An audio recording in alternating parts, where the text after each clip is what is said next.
मोहम्मद हुसैन। हज़रत अभी आपने बहुत ही अच्छी तकरीर फरमाई है, लोगों को इससे सबक मिलेगा। तो आप इसमें जो आज प्रोग्राम हुआ है इस पर कुछ खास कहना चाहेंगे? देखिए अज़ा जो है वो फ़ारसी का लफ्ज़ है, जी उर्दू में भी इस्तेमाल होता है, मगर अगर हमारे हिंदुस्तान के समाज में कहा जाए तो गम फ़ातिमा।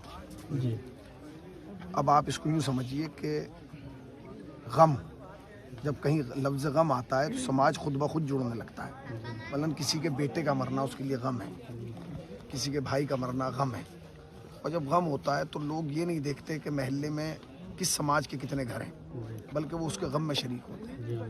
ये पूरी दुनिया में जो पोस्टर लगाए गए हैं इसलिए लगाए हैं कि गम फ़ातिमा, ताकि लोग फ़ातिमा के गम में आएँ। अब अगर फ़ातिमा के गम में हैं तो गम क्या है, सवाल ये पैदा हो रहा है। अभी इन्होंने सवाल किया कि बाग़ फ़िदक क्या था। बाग़ फ़िदक नहीं था, एक जागीर फ़िदक थी।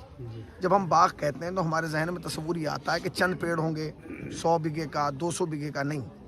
जब उमर इब्न अब्दुल अजीज़ की हुकूमत थी तो उसने हमारे इमाम से सवाल किया था कि इसके हुदूद अरबा बता दें, यानी कितना, इसका कितना चारों एरिया कितने हैं, कहाँ से कहाँ तक है। मतलब एक ज़िले का एरिया होता है, एक गांव का हुदूद होते हैं, एक शहर के हुदूद होते हैं। तो इमाम ने जो चूँकि तारीख़ी डिटेल हैं इन्होंने सवाल किया इसलिए मैं बता रहा हूँ। तो इमाम ने फरमाया कि इसके हुदूद जो हैं वो समरकंद इसी में है, दरियाए नील इसी में बह रहा है, इसकी सरहदें जो हैं वो अफ्रीका से जाके मिल रही हैं। तो ये जो बाग का लफ्ज़ लगाया गया ये तो इसलिए लगाया गया क्योंकि इसके को हल्का कर दें।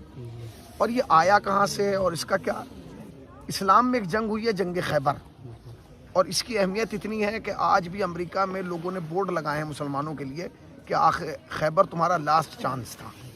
तो जो खैबर हुई है इसकी एक पूरी मुफस्सल तारीख़ है, इसमें नबी के असहाब सब मौजूद थे, मगर फ़तह जो हुई वो हज़रत अली अलैहिस्सलाम के ज़रिए हुई। और हज़रत अली को आज भी फ़ातिह खैबर कहा जाता है, और पूरी दुनिया में हज़रत अली को इस लक़ब से लोग जानते हैं। यानी नबी के वसी के बहुत सारे अलक़ाब ऐसे हैं जो लोगों ने ले लिए, मगर फ़ातिह खैबर लेने का हक़ किसी को नहीं है। क्यों?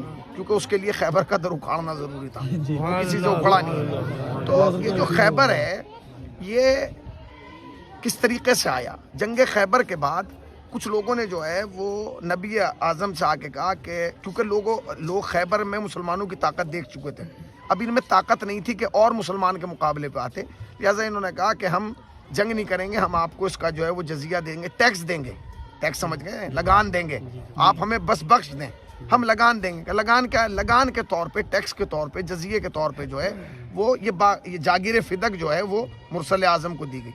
जैसे ही दी गई फ़ौरन उधर से जिब्राइल आ गया। जिब्राइल अल्लाह का नुमाइंदा है, जो कुरान लेके आया है उसको जिब्राइल कहते हैं। उसने आके कहा कि ये जो है ये अपने अक़रबा में जो है वो दे दीजिए, जनाब सैयदा को दे दीजिए। जनाब सैयदा को दे दिया गया। जब जनाब सैयदा को दे दिया गया तो खैबर के बाद से लेके और जब तक मुरसल आज़म ज़िंदा रहे तब तक ये जागीर जनाब सैयदा के पास रही। जनाब सैयदा के बाद देखिए जब हुकूमतें बदलती हैं तो उनके एजेंडे बदल जाते हैं, तो जब हुकूमत बदली तो एजेंडा बदल गया। बहरहाल हुकूमत चलाने के लिए जो है वो एक मिल्कियत की ज़रूरत थी, और किसी के अंदर इतनी ताकत नहीं थी सैयदा के अलावा कि मुसलमानों को वो पेट भर के खाना दे सके। समझ रहे ना? देखिए ऐसा है कि आप एक स्कूल चला रहे हैं तो आप ही को पता है कि स्कूल कैसे चलाना।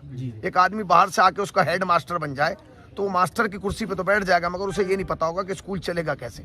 बस यही हुआ, चूँकि रसूलुल्लाह चला रहे थे, हज़रत अली चला रहे थे, जनाब सैयदा चला रही थी, एक सिस्टम था।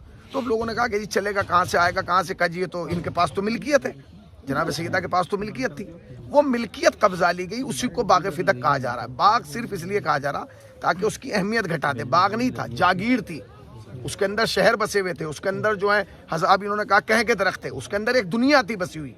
ऐसा नहीं था उसका जो वो टैक्स आ रहा था उससे पूरा इस्लाम चल रहा था, मुसलमान पल रहे थे, फ़ुक़रा पल रहे थे।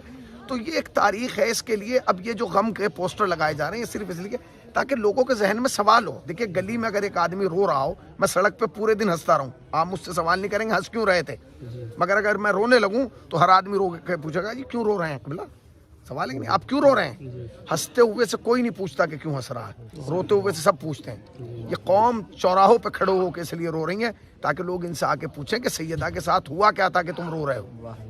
रसूलुल्लाह की बेटी की पसलियां तोड़ दी गई, रसूलुल्लाह की बेटी पे जुल्म हुआ। और कमाल ये है, देखिए कमाल ये नहीं है कि जनाब सैयदा की पसली टूट गई, नहीं। मौला कायनात फरमाते हैं कि सबसे ज्यादा अफसोस ये कि जिसने मेरी बीवी के हाथ को तोड़ा था उसे इनाम दिया गया। ये एक सवाल है, तारीख आवाज़ दे रही है कि आओ और सैयदा की मजलूमियत को समझो। यही और कोई सवाल है? धन्यवाद आप।